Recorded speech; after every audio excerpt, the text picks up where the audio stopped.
Shalom, welcome to Up Close and Personal Podcast with me Rebecca Masih from Menara Doa, Jakarta.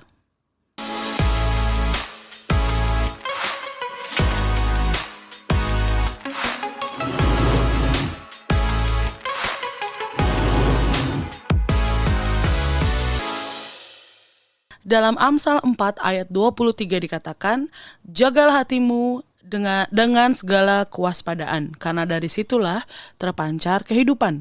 Tugas menjaga hati adalah tugas kita sebagai manusia, bukan sebaliknya.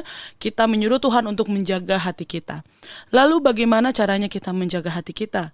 Apakah tidak usah bersosialisasi, menutup diri dengan pergaulan sehari-hari supaya kita bisa menjaga hati kita? Masih dengan narasumber kita, Ibu Elke Wijanarko. Shalom Ibu. Shalom Beka. Shalom semuanya. Iya Bu, jaga hati ya. Ternyata memang di dalam Alkitab dituliskan kalau menjaga hati itu bukan tugasnya Tuhan, tapi betul. tugas kita gitu ya. Betul. Menjaga hati ya, dua kata yang kayak simple dikatakan tapi terkadang sulit dilakukan. Bagaimana kita ya sebagai anak-anak Tuhan gitu ya Bu, menjaga hati dalam kehidupan kita sehari-hari gitu. Ya, kalau kita menjaga rumah mungkin lebih mudah ya, Iya, karena kelihatan ya. iya betul. Untuk menjaga sesuatu yang tidak kelihatan ini yang susah. Iya. Ya, untuk menjaga misalnya jagalah kebersihan, atau kadang-kadang juga masih ada yang lost ya, ada yang kelewatan, tetapi masih mudah ya, karena kita bisa melihat. Ya. Jagalah hatimu ini memang nggak gampang Beka, karena adalah sesuatu yang tidak kelihatan. Hati itu tidak bisa dilihat orang. Iya. Bahkan diri kita sendiri tidak bisa melihat hati kita. Ya, cuman kita bisa merasakan. Iya. Ya. Nah, itu harus dijaga. Ya.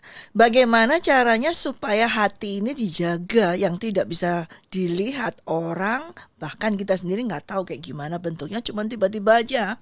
Misalnya Beka tiba-tiba aja bangun tidur, nggak tahu kenapa ini hatinya ada kotor atau ada apa, tiba-tiba bangun tidur, kita bangun tuh muka dengan sudah cemberut, dengan badan ini semuanya. Itu bukan hanya karena dari wajah kita yang kotor, tapi itu berasal dari hati. Iya.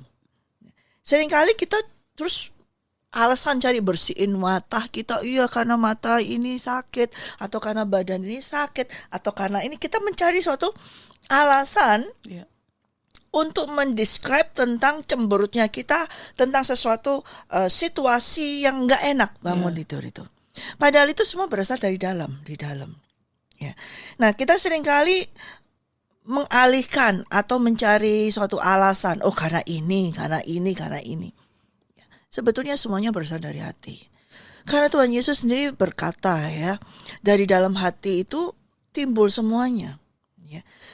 Dari segala perbuatan baik, buruk, jahat itu berasal dari hati. Iya. Ya. Itu yang harus dijaga. Tentunya kalau kita mau menjaga ya, sesuatu yang tidak kelihatan ini, yang bisa menolong kita adalah Roh Kudus.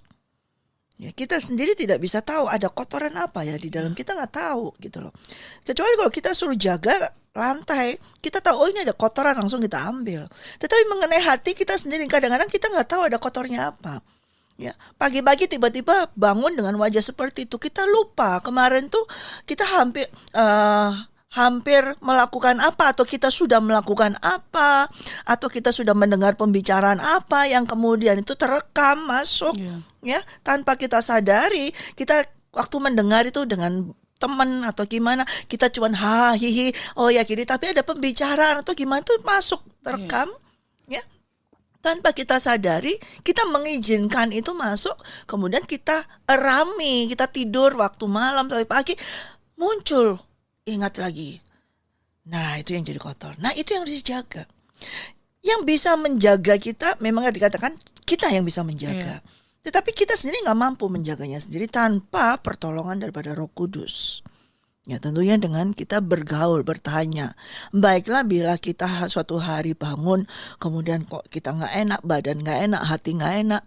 kita ambil waktu, kita bertanya, berdoa.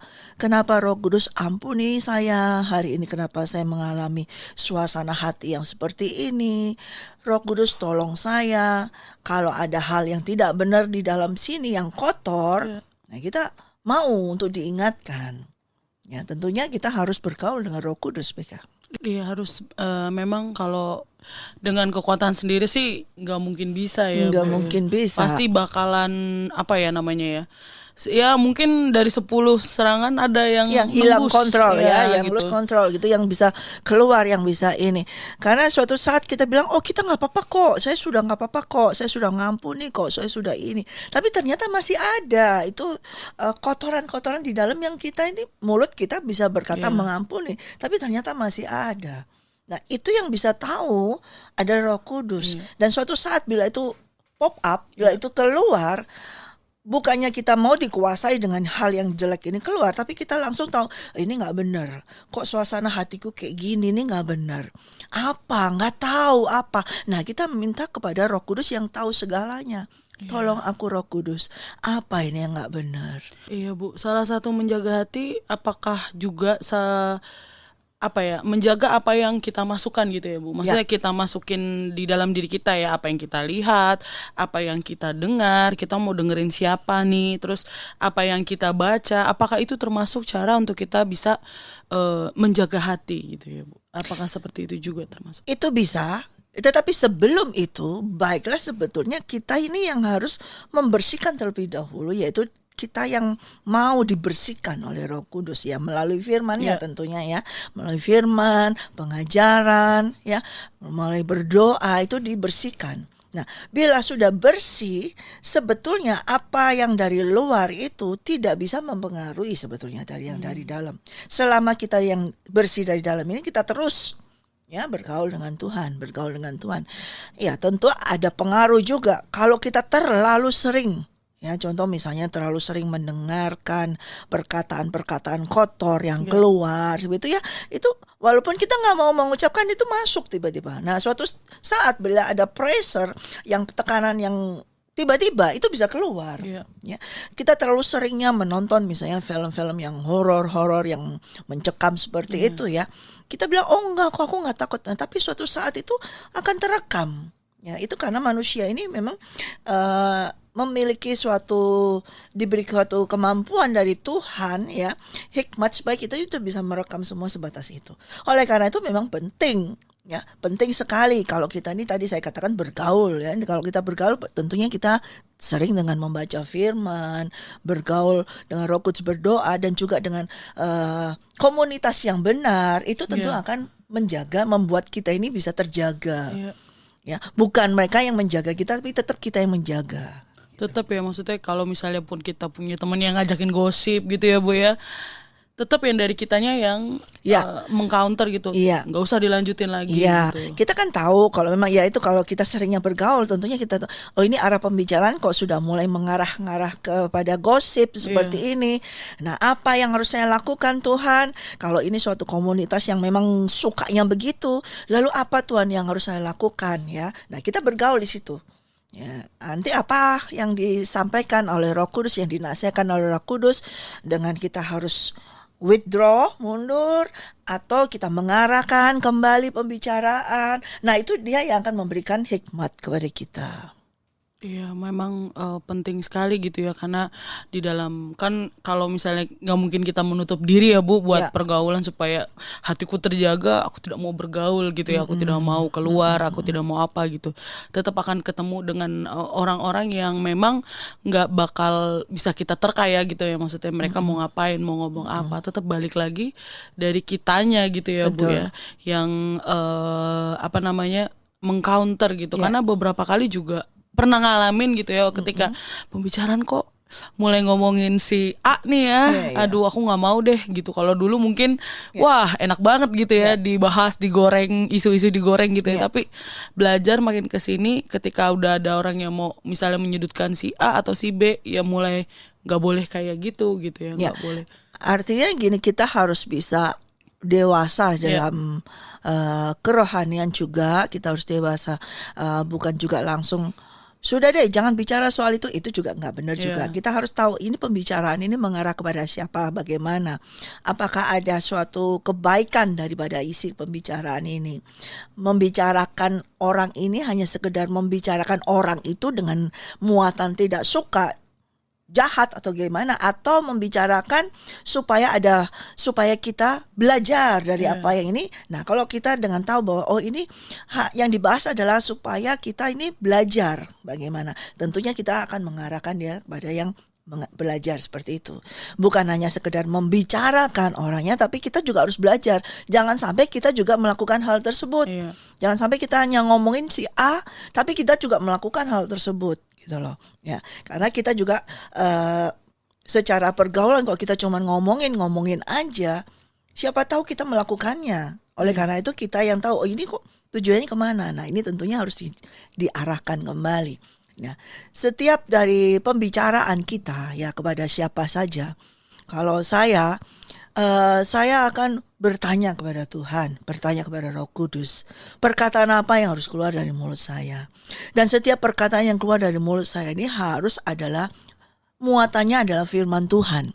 Yang mana firman Tuhan itu adalah dasarnya adalah selalu membangun, membersihkan, ya, menguatkan, ya, bukan menghancurkan manusia itu, orang itu, tapi menghancurkan kuasa iblis, tentunya menghancurkan yang jahat, membersihkan jahat itu juga. Ya. Tapi kita harus mengeluarkan firman yang membangun, yang menguatkan, menegur bahkan, menasehati. Nah, itu tetap harus ada. Ya, karena pada dasarnya kita nggak ngelawan darah dan daging, iya, ya, Bu. Iya. Bukan kesel sama orangnya, betul, tapi kuasa yang ada di baliknya itu. Jadi kalau misalnya ada situasi seperti itu, kalau saya tidak hanya diam saja, saya bertanya, apa ini, kemana Tuhan, bagaimana? Lalu kenapa saya harus mendengarkan pembicaraan ini? Ya. Ada tujuan apa Tuhan di sini?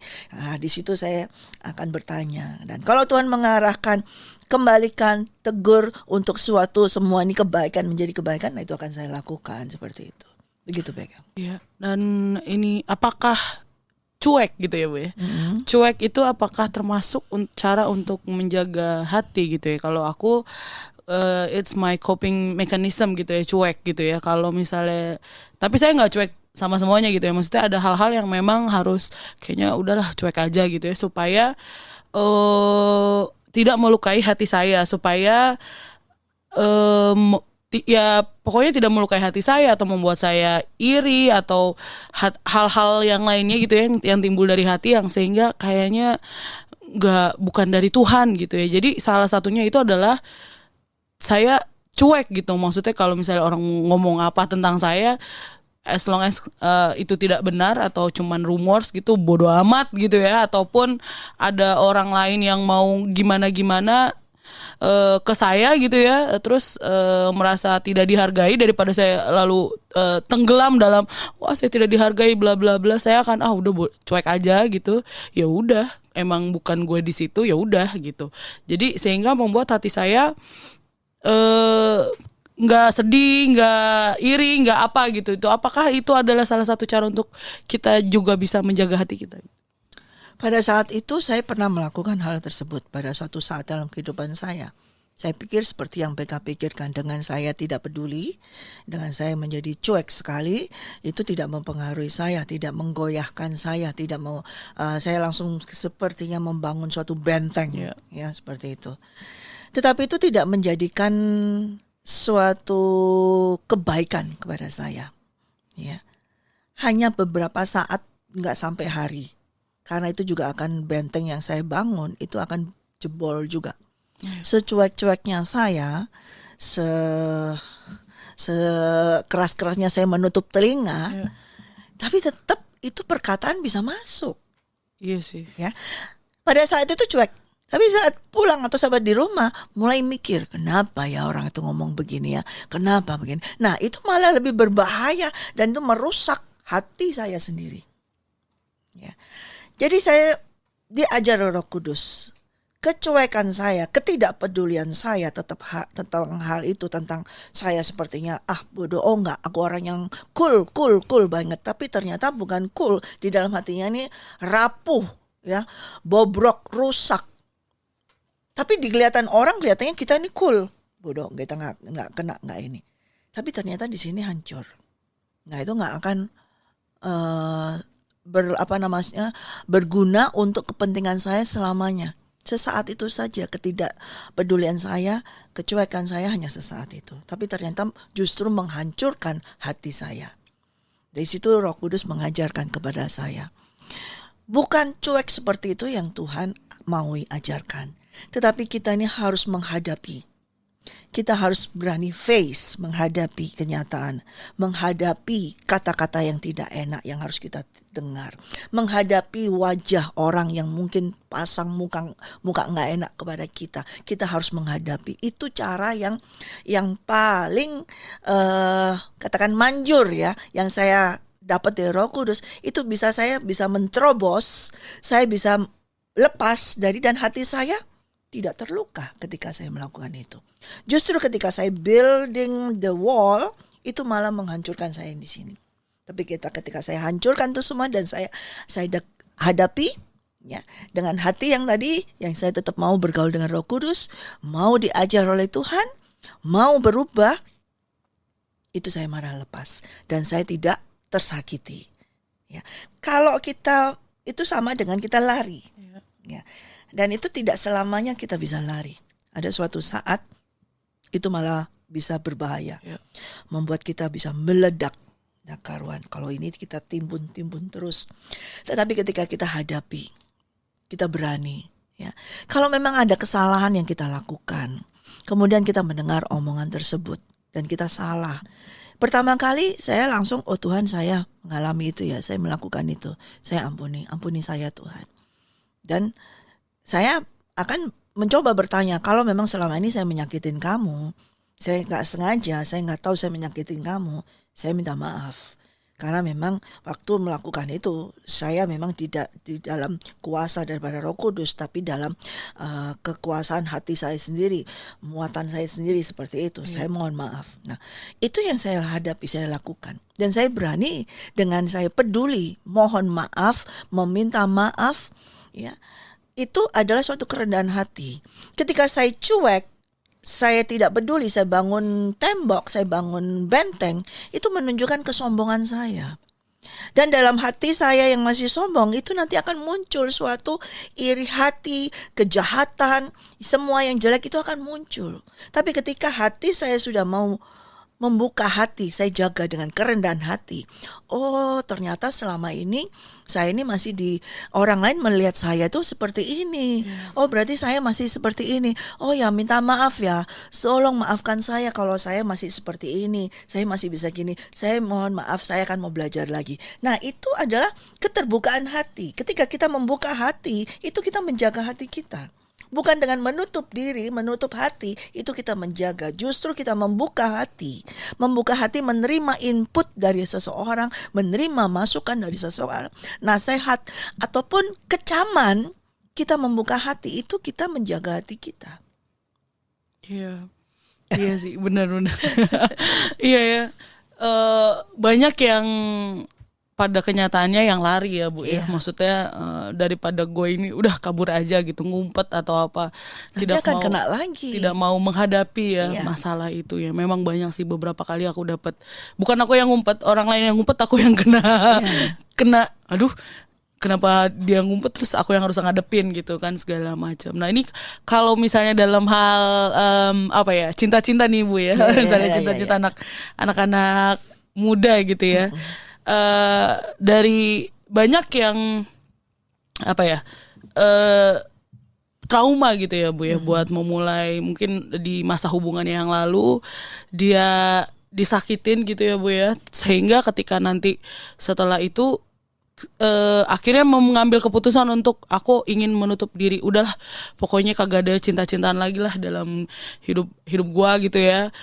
Udah kenal sama si A, si B, si C, ternyata cuman dibohongin atau diselingkuhin atau tiba-tiba tidak berjalan gitu ya kan, karena ngarepnya mungkin ke jenjang yang berikutnya gitu ya, tetapi ternyata gagal gitu kan. Nah, akhirnya mengambil keputusan untuk udah gue menutup hati gue untuk siapapun juga gitu. Nah, apakah seperti itu tuh gimana tuh Bu? Apakah harus dipulihkan dulu atau gimana sehingga Bisa. Kalau mengalami gitu harus mengalami percintaan dengan Tuhan Yesus terlebih dahulu.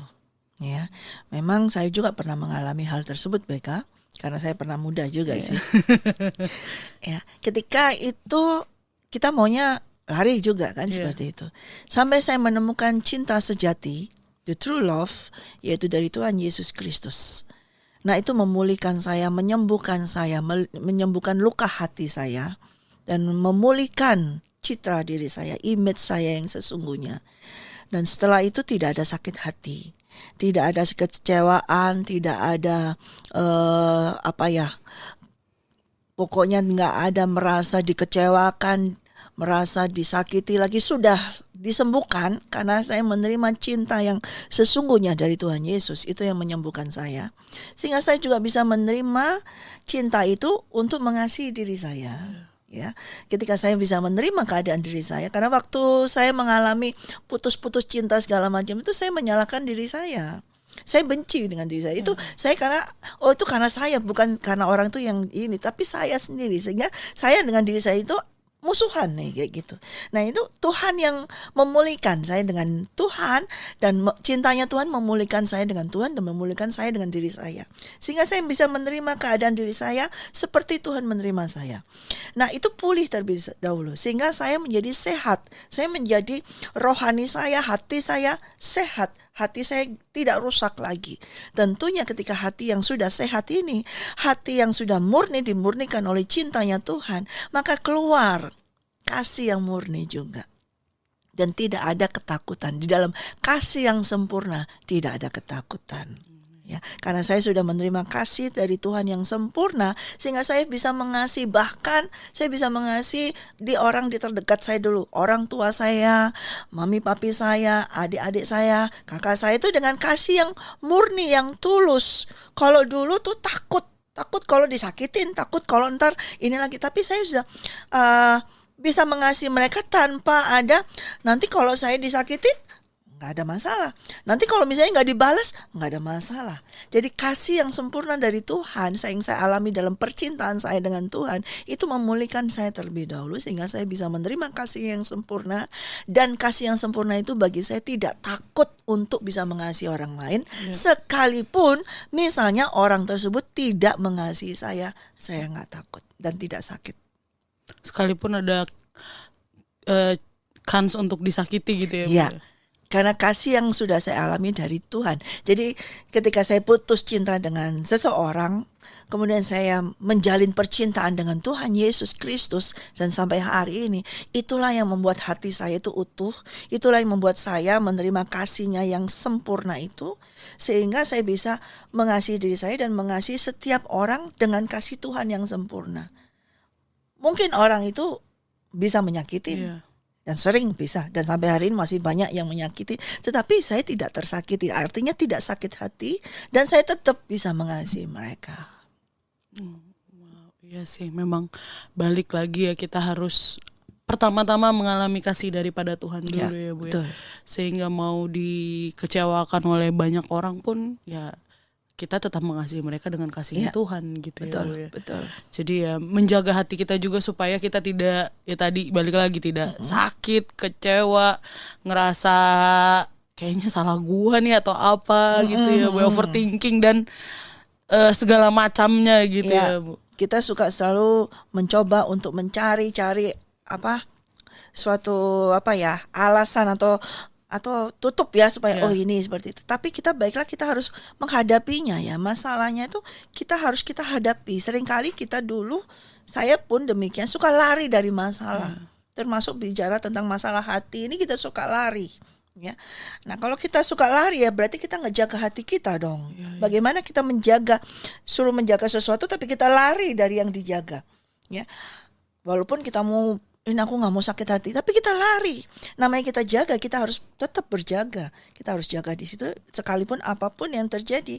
Kalau kita menjaga hati kita, tentunya ya dengan Tuhan Yesus ya, dengan Roh Kudus, maka Dia yang akan menolong kita. Ya. Kalau kita lari, gak akan bisa, sampai kapanpun kita akan tetap mengalami hal tersebut. Iya. Betul. Ya, terus menerus, nggak dengan orang ini di tempat ini, di tempat lain, di tempat lain, di tempat lain. Karena kita menjadi pelarian, tetap akan membawa ransel yang isinya mungkin kotoran-kotoran atau segala macam. Tapi kalau kita mau face, mau hadapi, maka kita nggak akan jadi pelarian itu lagi.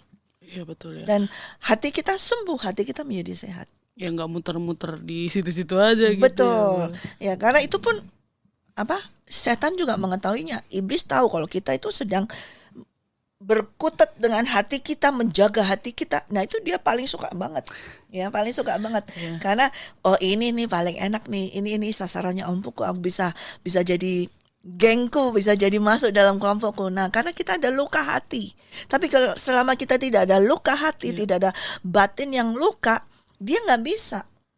Ya. Tapi ada sedikit celah luka, dia paling suka dia untuk masuk, itu celah. Ya. Tapi kalau hati kita nih utuh, nggak ada celah, nggak ada luka, dia nggak bisa masuk. Iya benar. Ya.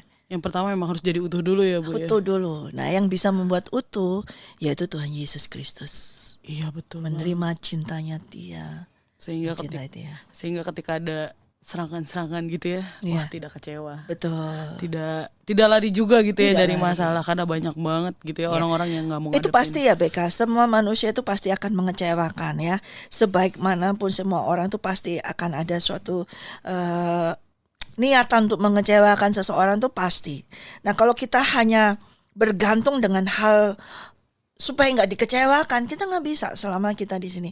Hanya Tuhan Yesus saja yang nggak pernah mengecewakan kita. Jadi kita harus menerima cintanya Dia terlebih dahulu, baru kita bisa mengerti cintanya Dia, mengalami cintanya Dia, dan masuk di dalam cintanya Dia, sehingga kita bisa tahu ketika ada orang yang mengecewakan kita, kita tidak kecewa. Iya.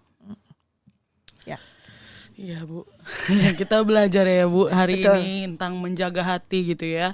Nggak kelihatan memang ya, tetapi harus tetap dijaga ya Bu, supaya bersih. Kalau ada kotoran-kotoran yang masuk gitu ya, biar dibersihkan oleh Roh Kudus sehingga hati kita menjadi utuh dan nggak ada celah gitu ya buat tidak ada celah iblis nyerang kita. Iya, karena kalau kita ada celah sedikit saja kita kecewa atau sakit hati, dia akan langsung masuk lebih dalam lagi untuk membuat kita semakin membenci, semakin ini lagi, dan membuat kita, matanya kita akan melihat bukan hanya satu orang ternyata yang kita nggak suka, ternyata banyak nih ya.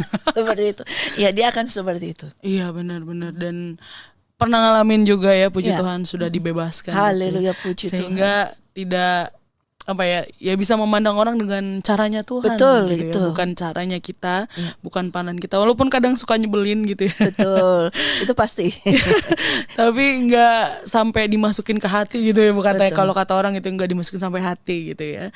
Karena ada Roh Kudus yang membantu kita. Betul. Terima kasih Ibu. Sama-sama PK. Buat hari ini kita Puji belajar Tuhan. hal yang baru Bapak Ibu Saudara. Saya percaya setiap kita diberkati oleh pembahasan kita pada hari ini. Jagalah hati, karena dari situ terpancar kehidupan. Sampai di sini podcast kita pada hari ini. Terima kasih untuk support Bapak, Ibu, Saudara-saudara sekalian. Jangan lupa di like, subscribe, dan nyalakan lonceng dan share podcast Up Close and Personal. Be ready for He is coming. God bless you. God bless you.